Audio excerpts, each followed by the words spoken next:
Good morning sir. Good morning ma'am. Sir எல்லாம் வந்து நாங்கள் யூடியூப் சேனலில் தான் பார்த்துருக்கோம், நேரில் பார்த்ததில்ல. லாஸ்ட் டைம் எஸ்ஐயில் வந்து நான் விட்டதுக்கான காரணத்தை வந்து நான் நிறைய யோசிச்சிருக்கேன். ஆனால் அதை யோசிச்சு எனக்கு புலப்படலை. அதுக்கப்புறம் மோட்டிவேஷன்ஸ் வீடியோ, அப்புறம் வந்துட்டு ஒரு அகாடமியில் வந்து எப்படி கிளாஸ் எடுக்கிறாங்க, எப்படி அதை உள்வாங்கிட்டு எப்படி புரிஞ்சு எப்படி டெலிவரி பண்ணணும் அப்படிங்கிற விஷயம் ஒவ்வொன்றும் வந்து நம்ம சுரேஷ் அகாடமியில் வந்து எல்லாருக்குமே தெளிவாக புரியறோனும். அது ஒரு ஈஸியாக கிடைக்கிற விஷயம் கிடையாது. அதை வந்து அவங்க ரொம்ப ஈஸியாக வந்து வீடியோவில் சொல்லிட்டு போயிடுறாங்க. பெரிய விஷயம் அது. ஃபர்ஸ்ட் ஆஃப் ஆல் நான் வந்து என்னை இன்ட்ரோ பண்ணிக்கிறேன்.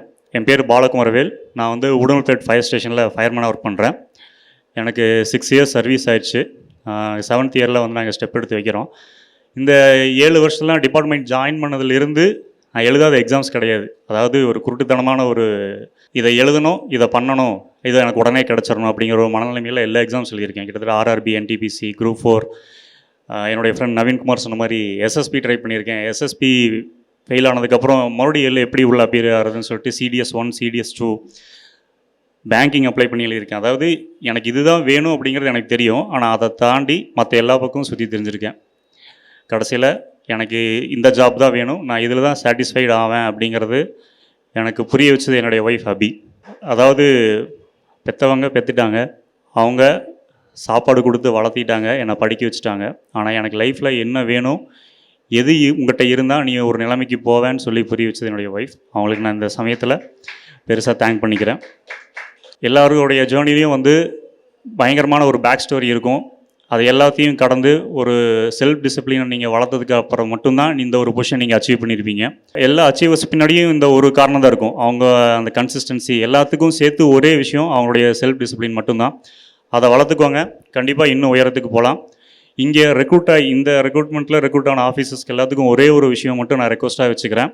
நீங்கள் போகிறது, அதாவது sub inspectors and station fire officers, நீங்கள் போகிறது அடிமட்டத்தில் இருக்கக்கூடிய ஒரு கீ போஸ்ட். ஆனால் நீங்கள் ஒரு ஆஃபீஸர் அப்படிங்கிற பட்சத்தில் நீங்கள் ஒரு மத்தளம் மாதிரி உங்களுக்கு 2 பக்கமும் அடி விழுகும். உங்களுக்கு கீழே இருக்கக்கூடிய பணியாளர்களுடைய நலனையும் நீங்கள் பார்க்கணும், உங்கள் ஹையர் அஃபீஷியல் கொடுக்குற ஆர்டரையும் நீங்கள் ஃபாலோ பண்ணணும்.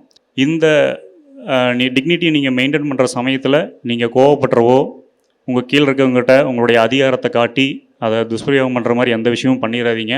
நீங்கள் ஒரு ஆத்மாத்மான ஒரு ஜாப்னு கூட சொல்லக்கூடாது, இது வந்து ஒரு கடவுள் சேவை, கடவுளுக்கு நிகரான சேவை.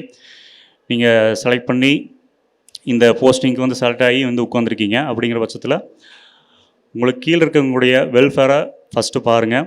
அதுக்கப்புறம் சொசைட்டி ஒவ்வொன்றா தான் 100 இல்லையா? ஸோ நீங்கள் உங்களுக்கு கீழே இருக்க ஒரு 20 பேர் சப்பார்டினேட்ஸை வந்து நீங்கள் கரெக்டாக வழி நடத்துனீங்க அப்படின்னா அந்த ஸ்டேஷன் நல்லாயிருக்கும். உங்களுடைய லிமிட்டை நீங்கள் பாதுகாத்தீங்க அப்படின்னா அந்த சொசைட்டி நல்லாயிருக்கும். நீங்கள் ஒரு டீமாக ரெக்ரூட் ஆகி வர்றப்போ உங்கள் எல்லாருடைய மனநிலைமை ஒரே மாதிரி இருந்ததுன்னா நீங்கள் கண்டிப்பாக ஒரு சமுதாய மாற்றத்தை கொண்டு வர முடியும். நீங்கள் நல்லா சம்பாதிக்கணும்னா, என்னுடைய ஃப்ரெண்ட்ஸ் நிறைய பேர் ஐடியில் நிறைய பேர் இருக்காங்க. என்னுடைய ஒய்ஃப் வந்து ஐடி எம்ப்ளாய். நிறைய சொல்லியிருக்காங்க. நான் கஷ்டப்படுறதை பார்த்துட்டு சில சமயம் எக்ஸாம் டைமில் எப்படி ப்ரிப்பரேஷன் பண்ணுறதுங்கிற ஃபோக்கஸ் எல்லாம் போய் எனக்கு BP 150 எல்லாம் போயிடுச்சு. அந்த சமயத்தில் அவங்க வந்து புக்கை தூக்கி வீசிட்டு, வேண்டாம் நான் வேலைக்கு போகிறேன், நீ வீட்டில் இரு அப்படின்லாம் சொல்லியிருக்காங்க. அந்தளவுக்கு ஒரு ஸ்ட்ரெஸ்ஃபுல்லான ஒரு சுச்சுவேஷன். ஏன்னா டியூட்டி பார்த்துட்டு படிக்கிறப்போ நீங்கள் எல்லா ஸ்ட்ரகிளும் ஃபேஸ் பண்ணுவீங்க. மேரேஜ் ஆயிடுச்சுங்கிறப்போ நீங்கள் எல்லாத்தையும் ஃபேஸ் பண்ணி வர்றப்போ வந்து அவ்வளோ ப்ரெஷர் இருக்கும். நீங்கள் அதையெல்லாம் கொண்டு போய் இங்கே கீழே உங்கள் சபார்டினேட்ஸ்கிட்ட காட்டிடக்கூடாது. நீங்கள் எந்த ஒரு பனிஷ்மெண்ட்டும் இல்லாமல் அடுத்தடுத்த லெவல் போகணும் அப்படிங்கிறத ஆண்டவனை வேண்டிக்கிறேன். இதோட நின்றாதீங்க. எப்படி கடந்து வந்திருப்பீங்கிறது உங்கள் எல்லாத்துக்குமே தெரியும். இதை ஃபாலோ பண்ணி இன்னும் ஹையர் போஸ்ட் அச்சீவ் பண்ண சார் சார்பாகவும் என்னுடைய சார்பாகவும் எல்லாருக்கும் என்னுடைய வாழ்த்துக்கள் மற்றும் நன்றியை தெரிவிச்சுக்கிறேன். தேங்க்யூ. சுரேஷ் IAS அகாடமி, வெற்றியின் முகவரி.